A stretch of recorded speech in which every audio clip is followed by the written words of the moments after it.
अप्रैल से नया session start हो चुका है और हर बार जब नया सेशन स्टार्ट होता है तो हमें बच्चों को अगले क्लास में प्रोग्रेस करना होता है, अगले क्लास में भेजना होता है ई शिक्षा कोर्स पर। तो आज हम यही देखेंगे कि ई शिक्षा कोर्स पर किस तरह से हम प्रोग्रेशन करें। तो लॉगिन करने के बाद सबसे पहले आपको ये पेज खुलता है। इस पेज पे खुलने के बाद आपको स्कूल इनरोलमेंट में जाना है। स्कूल इनरोलमेंट में जाने के बाद आप बाएं साइड में देखेंगे तो आपको बहुत सारे ऑप्शन दिखेंगे। इसमें आपको दिखेगा स्टूडेंट प्रोग्रेशन। स्टूडेंट प्रोग्रेशन पर क्लिक कीजिए। यहाँ आपको प्रोग्रेशन का रिपोर्ट दिखने लगेगा। अब हमें अपडेट करना है प्रोग्रेशन, तो हम अपडेट प्रोग्रेशन पे जाएंगे, जो यहाँ पे प्रगति देखें और अपडेट प्रोग्रेशन पे क्लिक करेंगे। यहाँ हमारा स्कूल का डिटेल खुल जाएगा और इसके बाद हम यहाँ से क्लास चूज करेंगे। लेकिन इससे पहले मैं आपको बता दूं कि ई शिक्षा कोर्स में प्रोग्रेशन जो है वो काफी आसान है। अनलाइक यू डाइस में जो हम प्रोग्रेशन करते हैं वो कंपैरेटिवली बहुत ज्यादा टफ होता है, लेकिन ई शिक्षा कोर्स में काफी आसान है और काफी इजीली ये प्रोग्रेशन हो जाता है और जल्दी हो जाता है। यहाँ पर हमें क्लास चूज कर लेना है।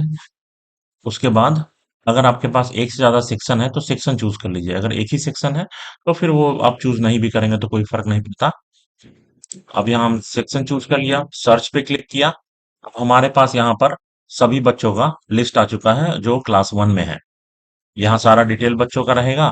लास्ट में इधर आप देखेंगे तो यहाँ प्रोग्रेशन स्टेटस है। ये प्रोमोटेड है, ऑटोमेटिक है। आपको ये सब में प्रमोटेड रहेगा। अगर कोई बच्चा ऐसा है जो कि क्लास वन में ही फेल हो गया है या क्लास वन में ही उसको रखना है, तो इसको हम रिपीटर चूज कर लेंगे, प्रोमोटेड की जगह रिपीटर चूज कर लेंगे। और उसका क्लास जो है यहाँ टू से हटा करके उसको हम वापस से क्लास वन कर देंगे, तो वो बच्चा क्लास वन में ही रह जाएगा। अगर आपको रिपीटर चूज करने की जरूरत नहीं है और क्लास चेंज करने की जरूरत नहीं है, तो आप सेक्शन देख लीजिए। यहाँ आपके पास अगर एक से ज्यादा सेक्शन है तो ए या बी, जो भी सेक्शन आपका, सी डी जो भी सेक्शन है वो चूज कर लीजिए। और उसके बाद जिस जिस बच्चे में ये चेंजेस करने की जरूरत है वो चेंजेस करके और उसके बाद एक साथ हम सभी को यहाँ सेलेक्ट कर लेंगे। यहाँ सेलेक्ट कर लेंगे और सब बच्चे एक साथ सेलेक्ट हो जाएंगे। उसके बाद हमें सबमिट प्रोग्रेशन ट्रू पे क्लिक कर देना है, यस कर देना है और हमारा प्रोग्रेशन क्लास वन का कंप्लीट हो गया।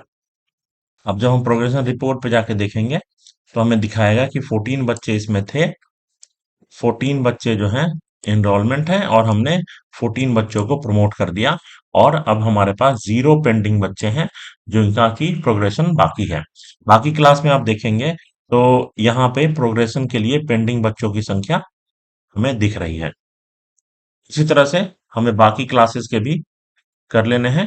जब सभी क्लास के बच्चों का प्रोग्रेशन हमने कर लिया तो देखेंगे कि हमारे पास यहाँ देखिए, यहाँ प्रोग्रेशन पेंडिंग में हमारा 0 हो चुका है और बाकी जो प्रोमोटेड बच्चों का है वहां पर ये संख्या आ चुकी है कि कौन कौन सा बच्चा प्रमोट हो चुका है। इसमें देखेंगे कि हमने रिपीटर चूंकि हमारे पास नहीं है इसलिए सब 0 है। प्रोमोटेड टू अदर स्कूल है क्योंकि जो लास्ट क्लास होता है, जैसे इसमें 1 to 5 क्लास है, तो जो लास्ट क्लास होता है वो प्रोमोटेड टू अदर स्कूल हो जाता है। प्राइमरी स्कूल में वो पांचवा क्लास होगा जिसमें कि प्रोमोटेड टू अदर स्कूल में बच्चों की संख्या होगी।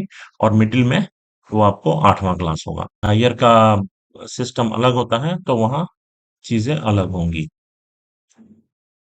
चलिए, ये हमारा प्रोग्रेशन कंप्लीट हो चुका है। अब हम वापस जाते हैं स्टूडेंट एनरोलमेंट में, देखते हैं।